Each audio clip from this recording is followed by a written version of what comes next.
Students, welcome back.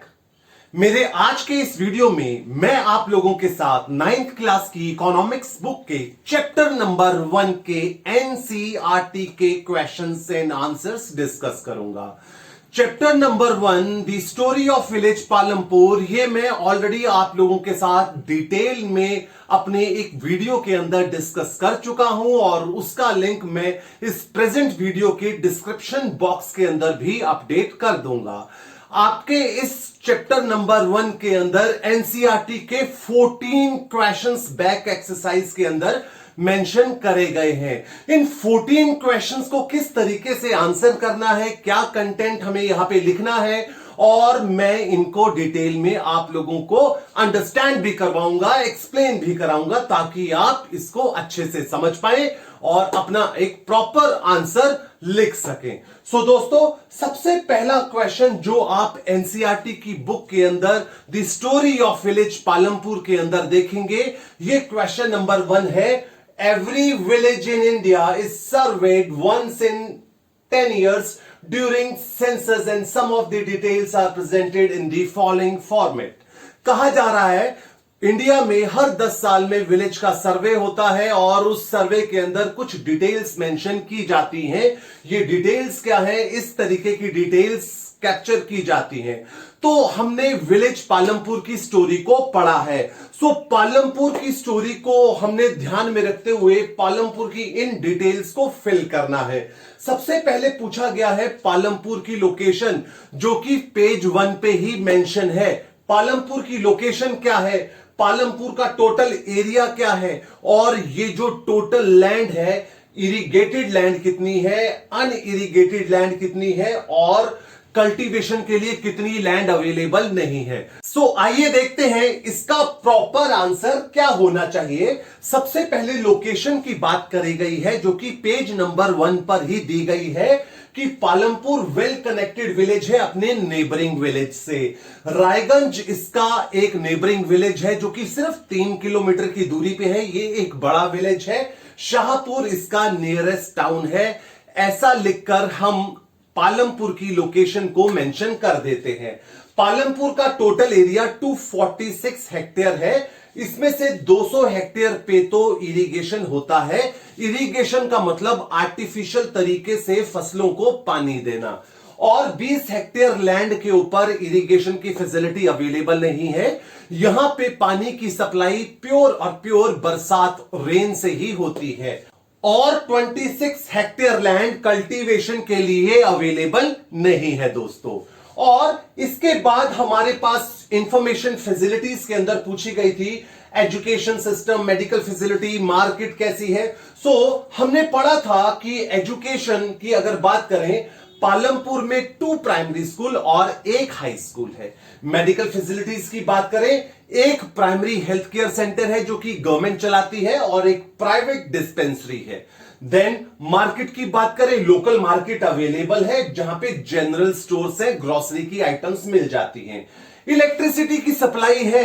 ये electricity किस purpose के लिए यूज हो रही है, घरों में रोशनी करने के लिए, स्मॉल बिजनेसेस को चलाने के लिए, और ट्यूबवेल को चलाने के लिए भी इलेक्ट्रिसिटी यूज की जाती है।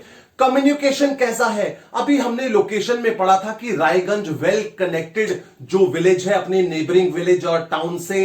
यहां पे कम्युनिकेशन का सिस्टम काफी बढ़िया है, क्योंकि रोड्स एंड ट्रांसपोर्टेशन यहां पे हमें काफी अच्छा दिखता है। देन नियरेस्ट टाउन, शाहपुर इसका नियरेस्ट टाउन है। So dear friends, this is how we need to attempt our question number 1।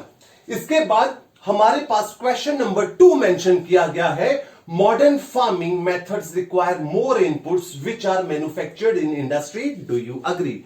आजकल की जो मॉडर्न एग्रीकल्चर है, ये agriculture modern methods of cultivation को यूज करती है, और ये modern methods of cultivation industry provide करवाती है। क्या आप इस बात से अग्री करते हैं?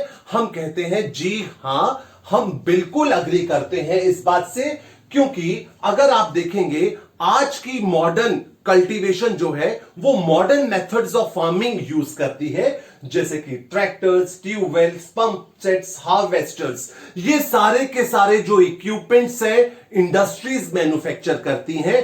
तो ये कहना बिल्कुल सही होगा कि हमारी आज की जो फार्मिंग है, मॉडर्न मेथड्स जो यूज कर रही है, इक्विपमेंट्स जो यूज हो रहे हैं, ये इंडस्ट्रीज ही मैन्युफैक्चर करती है।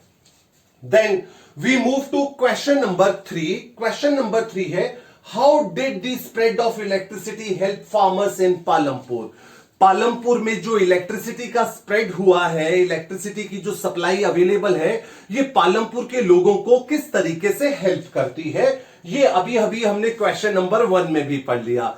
पालमपुर के अंदर इलेक्ट्रिसिटी अवेलेबल है। पालमपुर एक ऐसा विलेज नहीं है जो बाकी विलेजेस की तरह इलेक्ट्रिसिटी से आज तक वंचित है। इलेक्ट्रिसिटी की सप्लाई अवेलेबल है।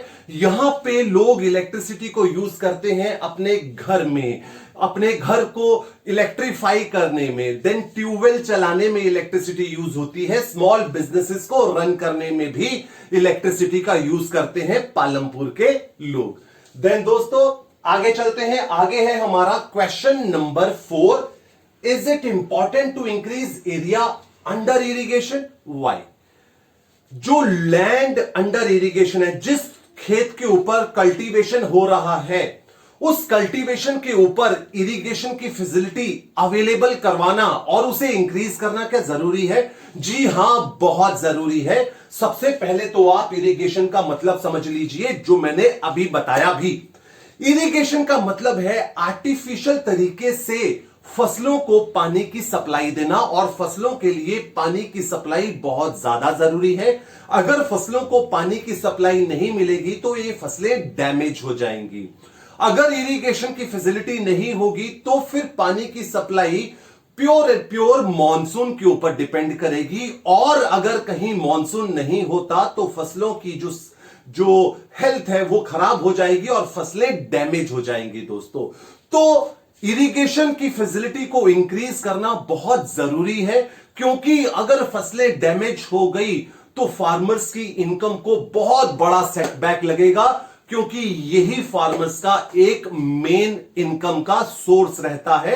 फार्मर क्या, मैं इंडिया की बात करूं, इंडिया में 40% से ज्यादा लोग कल्टीवेशन के ऊपर डिपेंडेंट हैं, और अगर मॉनसून नहीं होती ढंग से तो फसलें खराब होंगी, इनकी इनकम को एक सेटबैक लगेगा। सो बहुत जरूरी है एश्योर्ड इरिगेशन की फैसिलिटी को प्रोवाइड कराना और इसे इंक्रीज करना, क्योंकि अगर कहीं बाई चांस मॉनसून फेल हो जाती है तो इस आर्टिफिशियल तरीके से फसलों को पानी दिया जा सके दोस्तों।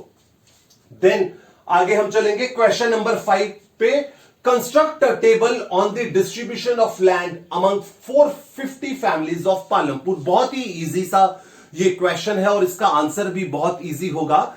हमने देखा कि ये जो पालमपुर का छोटा सा विलेज है जिसके अंदर 450 फैमिलीज रहती हैं, ये 450 फैमिलीज का हमने एक टेबल बनाना है और हमें बताना है कि लैंड इन फार्मर्स के, इन फैमिलीज के बीच में किस तरीके से डिस्ट्रीब्यूटेड है। 150 फैमिलीज ऐसी हैं, 150 फैमिलीज ऐसी हैं, ये हमने चैप्टर में पढ़ा, जिनके पास कोई भी लैंड नहीं है। देन 240 फैमिलीज ऐसी हैं जिनके पास लेस देन 2 हेक्टेयर लैंड है। ये स्मॉल एंड मार्जिनल फार्मर्स की कैटेगरी में आते हैं। देन 60 फैमिलीज ऐसी हैं जिनके पास जो है 2 हेक्टेयर से ज्यादा लैंड है। ये लार्ज और बिग फार्मर्स हैं। इनमें से कुछ फार्मर्स तो ऐसे भी हैं जिनके पास इवन 10 हेक्टेयर से ज्यादा लैंड है। सो ये पूरा का पूरा distribution of land among 450 families of village Palampur हमने चैप्टर के अंदर डिस्कस किया था, जिसको एक टैबुलर फॉर्म में हमने यहां पे प्रेजेंट कर दिया है। हम आगे चलते हैं क्वेश्चन नंबर 6 पे। Why are the wages for farm labourers in Palampur less than minimum wages? Palampur के अंदर जो फार्मर्स हैं उनके वेजेस मार्केट रेट से कम क्यों है? क्यों पालमपुर के फार्मर्स को लेस वेज रेट ऑफर किए जा रहे हैं? इसका बहुत सिंपल सा कारण है कि मार्केट में कंपटीशन बहुत ज्यादा है।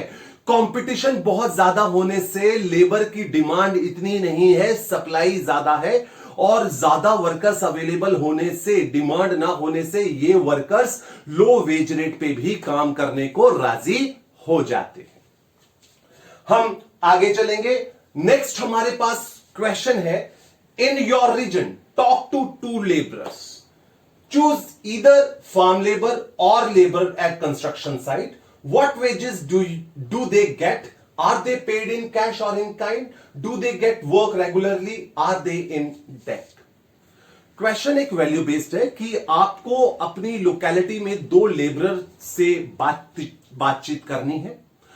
आप या तो फार्म लेबरर या तो किसान या फिर कोई भी कंस्ट्रक्शन साइट पे लेबरर काम कर रहे हैं, उनसे बात कीजिए और पता कीजिए उनको कितने वेजेस मिलते हैं, क्या उनको काम रेगुलरली मिलता है, क्या वो कर्जे के अंदर है या नहीं। इसको किस तरीके से मैंने आंसर को प्रेजेंट किया, मैंने कहा कि मैंने फार्म दो लेबरर से मिला और दोनों में फार्म लेबरर किसान से ही मिला, तो उनका वेज रेट 500 रुपए, एक का 500 रुपए और एक का 400 रुपए। ये हाइपोथेटिकल नंबर डालें क्योंकि आज का ये रेट चल रहा है। आप किसी भी दो लेबरर से मिलेंगे, उससे पूछ के यहां पे उनके हिसाब से यहां पे वेज रेट डाल देंगे।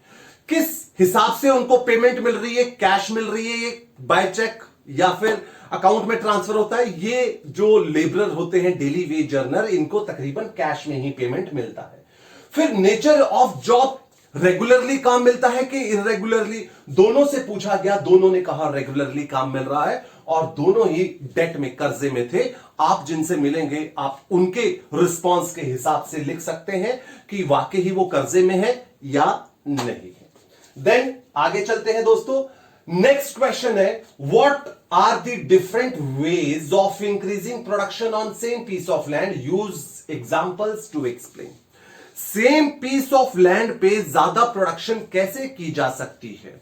हमने एक तरीका तो पढ़ा था चैप्टर के अंदर, मेरी पिछली वीडियो के अंदर मैंने डिटेल में डिस्कस किया कि अगर हम मल्टीपल क्रॉपिंग करेंगे तो हम सेम पीस ऑफ लैंड से ज्यादा आउटपुट ऑब्टेन कर सकते हैं। बट इसके अलावा भी तरीके होते हैं, जैसे कि use of HYV seeds, high yielding variety of seeds. अगर बढ़िया क्वालिटी का बीज यूज होगा तो प्रोडक्शन ज्यादा हम सेम पीस ऑफ लैंड से ले पाएंगे। देन फर्टिलाइजर्स यूज करो, केमिकल फर्टिलाइजर्स यूज करने से लैंड की फर्टिलिटी बढ़ जाती है और आउटपुट ज्यादा आता है। मैं मानता हूं ज्यादा केमिकल फर्टिलाइजर्स करने से आज की तारीख में लैंड की फर्टिलिटी जरूर बढ़ जाएगी, आउटपुट जरूर बढ़ जाएगा, बट फ्यूचर में ये दिक्कतें आती हैं। बट हमारा मुद्दा यहां पे ये नहीं है कि इसकी ड्रॉबैक क्या है, हम सिर्फ यही डिस्कस करना चाहते हैं कि किस तरीके से बढ़ाई जा सकती है productivity same piece of land पे। Then scientific farming techniques use की जाए। ये साइंटिफिक फार्मिंग मेथड्स और टेक्निक्स क्या है कि एक बार अगर आपने हार्वेस्टिंग कर दी तो पीस ऑफ लैंड जो है उसको अनकल्टिवेटेड छोड़ दो थोड़ी देर के लिए, ताकि वो अपनी फर्टिलिटी को रीगेन कर ले। दोस्तों इस हम टेक्निक को बोलते हैं फैलोइंग। देन क्रॉप रोटेशन किया जाए, जैसे कि यहां पे लिखा गया है क्रॉप रोटेशन। क्रॉप रोटेशन का मतलब पहले मैंने एक्स क्रॉप उगाई है, फिर उसके बाद वाई लगाऊं, फिर जेड लगाऊं, अलग अलग तरीके की क्रॉप लगाई जाए तो हम ज्यादा लैंड से ऑब्टेन कर सकते हैं। आगे चलते हैं। हमारे पास नेक्स्ट क्वेश्चन है, describe the work of a farmer with 1 hectare of land. ऐसा फार्मर जिसके पास सिर्फ 1 हेक्टेयर ऑफ लैंड है, यानी कि ये स्मॉल और मार्जिनल फार्मर की कैटेगरी में आता है, इसके क्या क्या काम होते हैं। आपको याद है मैंने जो आपको सविता और तेजपाल की स्टोरी सुनाई थी, ये सविता और तेजपाल की स्टोरी से ही इंस्पायर्ड क्वेश्चन है। जो भी फार्मर जिसके पास 1 हेक्टेयर या उससे कम की लैंड है वो स्मॉल और मार्जिनल फार्मर कहलाता है। दोस्तों इसका आउटपुट सफिशिएंट नहीं होता, इसकी इनकम बहुत ही ज्यादा कम होती है। सो ये फार्मर मजबूर होता है अपने खेत में काम करने के अलावा इसको दूसरे के खेत में भी काम करना पड़ता है, और दूसरे के खेत में जब काम करते हैं बहुत ही लो वेज रेट इनको मिलता है क्योंकि कंपटीशन बहुत ज्यादा है। सो इनका एफर्ट बहुत लगता है, इनकी इनकम इतनी कम होती है कि ये जो इनपुट्स चाहिए फार्मिंग के लिए, चाहे वो HYV सीड्स हो, चाहे वो फर्टिलाइजर्स हो, पेस्टिसाइड्स, इंसेक्टिसाइड्स हो, इनको खरीदने के पैसे भी इन लोगों के पास नहीं होते। सो इस तरीके से हम अपना क्वेश्चन नंबर 9 अटेम्प्ट करेंगे। हम आगे चलते हैं क्वेश्चन नंबर 10 पे। How do the medium and large farmers obtain capital for farming? How is it different from small farmers? ये भी एग्जैक्टली सेम टॉपिक मैंने अपनी प्रीवियस वीडियो के अंदर डिस्कस किया था और ऐसा ही सेम क्वेश्चन हमारी एनसीईआरटी के क्वेश्चन आंसर्स के सेगमेंट के अंदर है। हम देखते हैं कि विलेज पालमपुर के अंदर दो तरीके के फार्मर्स हैं। एक तो स्मॉल फार्मर्स जिनके पास 2 हेक्टेयर से कम का लैंड है और एक मीडियम और लार्ज फार्मर्स जिनके पास 2 हेक्टेयर से ज्यादा लैंड है। अब ये स्मॉल फार्मर्स की इनकम आउटपुट कम होता है, सेविंग नहीं होती, अगली बार कल्टीवेशन करना होता है, तो इनको यहां से मीडियम या लार्ज फार्मर्स से मदद लेनी होती है, लोन लेते हैं और ये बहुत ज्यादा रेट ऑफ इंटरेस्ट चार्ज करते हैं। जबकि ये मीडियम और लार्ज फार्मर्स जो हैं ये किस तरीके से खेती करते हैं, ये अपनी सेविंग यूज करते हैं कल्टीवेशन पर्पस के लिए। देन दोस्तों इसके बाद हमारे पास क्वेश्चन है, question number 11। On what term did Savita get loan from Tejpal? Would सविता's condition be different if she could get a loan from bank at low rate of interest? ये क्वेश्चन सविता और तेजपाल की स्टोरी के ऊपर बेस्ड है जो मैंने आप लोगों के साथ डिस्कस भी की थी। सविता एक स्मॉल फार्मर है और ये फीमेल है। सविता के पास जो है लैंड बहुत ही ज्यादा कम थी। अब क्या है कि इसको 3,000 रुपए की जरूरत थी, ये मैंने आप लोगों के साथ डिस्कस किया था और इसने तेजपाल जो कि एक लार्ज फार्मर था इससे लोन की डिमांड करी। तेजपाल अग्री हो गया। तेजपाल ने कहा कि मैं लोन तो दे दूंगा लेकिन 2 कंडीशन है। एक कंडीशन है कि सविता को 35 रुपए पर डे के हिसाब से तेजपाल के खेतों में काम करना पड़ेगा जो कि बहुत ही लो वेज रेट है। और उसके बाद तेजपाल ने कंडीशन लगाई कि जो 3,000 रुपया है ये सविता को 4 महीने के लिए लोन पे देगा 24% रेट ऑफ इंटरेस्ट के ऊपर, जो कि बहुत ज्यादा है। फिर कहा गया कि अगर सविता तेजपाल से लोन ना लेकर बैंक से लोन लेती तो क्या उसकी कंडीशन में कुछ सुधार होता? बिल्कुल होता, क्योंकि बैंक जो है लोन वो बहुत ही लो रेट ऑफ इंटरेस्ट के ऊपर चार्ज करते हैं और साथ में इस सविता को किसी दूसरे के खेत पे लो रेट ऑफ पे काम भी ना करना पड़ता। हमने स्टोरी के अंदर ये भी पढ़ा था कि सविता के 3 किड्स हैं और वो ऐसा करके अपने बच्चों का, अपनी फैमिली का ख्याल भी रख सकती थी दोस्तों। सो कंडीशन उसकी बहुत बेहतर होती अगर तेजपाल से लोन ना लेके बैंक से लोन ले लेती सविता। आगे चलते हैं।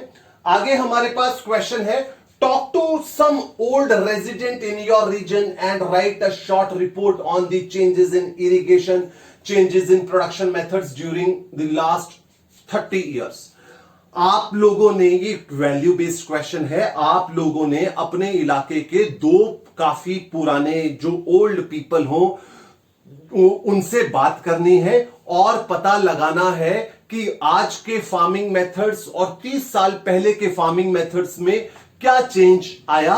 तो इस क्वेश्चन को मैंने कैसे अटेम्प्ट किया है, यहां पे लिखा गया 2 ओल्ड पर्सन से बात करी। एक का नाम मैंने सुंदरलाल मान लिया और एक का नाम मोहन सिंह। ये मैंने अपने आप से नाम लिया। आप कुछ भी जिन भी लोगों से मिलेंगे या फिर अपने आप से अटेम्प्ट कर रहे हैं, आप ऐसे ही नेम लिख सकते हैं। देन कहा गया इन लोगों से बात करके पता लगा कि पुराने जमाने के मेथड्स में और अब के मेथड्स में जमीन आसमान का फर्क है। पहले लोग पर्शियन व्हील को यूज करते थे जो इरिगेशन था। पर्शियन व्हील कैसा दिखता है मैं अभी आपको पिक्चर भी शो करूंगा। पानी निकालने के लिए, कुएं से पानी निकालने के लिए पर्शियन व्हील का इस्तेमाल किया जाता था। जैसे जैसे टेक्नोलॉजी डेवलप हुई अब ट्यूबवेल्स आ गए। फिर उसके बाद क्या है कि लैंड को जोतने के लिए ह्यूमन एफर्ट यूज होती थी, एनिमल यूज होते थे, बट अब ट्रैक्टर यूज हो रहे हैं। सो ये जो है 30 साल पुराने और अब के मेथड्स ऑफ कल्टीवेशन के अंदर चेंज आया है। सो पर्शियन व्हील कैसा होता है ये मैं आपको पिक्चर दिखा देता हूं। ये आपने जरूर पिक्चर देखी भी होगी। ये इस तरीके से घूमता रहता है, यहां से पानी जाता रहता है, खेतों में जाता रहता है, बट आज की तारीख में ट्यूबवेल्स यूज होते हैं। देन दोस्तों इसके बाद क्वेश्चन नंबर 13 है, what are non farm production activities taking place in your region, make a short list. आपने अपने ही इलाके के अंदर कुछ एक्टिविटीज की लिस्ट बनानी है जो परफॉर्म की जा रही हैं, जो नॉन फार्मिंग एक्टिविटीज हैं। कल्टीवेशन को छोड़ के क्या क्या आपके इलाके में काम हो रहा है, तो उनमें से कुछ लिस्ट मैंने यहां पे लिखी है। आपके इलाके में इससे अलावा कुछ अगर एक्टिविटीज परफॉर्म की जा रही हैं तो आप वो भी मेंशन कर सकते हैं, जैसे कि banking, insurance, trading, providing services like domestic health and e commerce, online trading का काम। ये फार्मिंग के अलावा नॉन फार्मिंग एक्टिविटीज हैं जो लोग परफॉर्म कर रहे हैं मेरे इलाके में, ताकि वो पैसा कमा सकें, अपनी जिंदगी चला सकें। देन दोस्तों हमारे पास क्वेश्चन नंबर 14 है, ये एनसीईआरटी बुक का लास्ट क्वेश्चन है। What can be done so that more non farm production activities can be started in villages. Rural area में नॉन फार्मिंग एक्टिविटीज को प्रमोट करने के लिए क्या करना चाहिए, गवर्नमेंट की किस चीज में हेल्प चाहिए। सबसे पहले banks should provide loan eight low rate of interest. Banks अगर लो रेट ऑफ इंटरेस्ट पे लोन प्रोवाइड करेंगे तो ये रूरल पीपल लोन ले लेंगे लो रेट ऑफ इंटरेस्ट पे और अपना कोई बिजनेस स्टार्ट कर लेंगे। Then government should be more active and start effective employment generation schemes. Government को रूरल एरिया में एम्प्लॉयमेंट जनरेशन स्कीम स्टार्ट करनी चाहिए, जैसे कि हमारी कंट्री में गवर्नमेंट ने मनरेगा, Mahatma Gandhi National Rural Employment Guarantee Act start किया है, ऐसे और एम्प्लॉयमेंट जनरेशन प्रोग्राम स्टार्ट किए जाने चाहिए।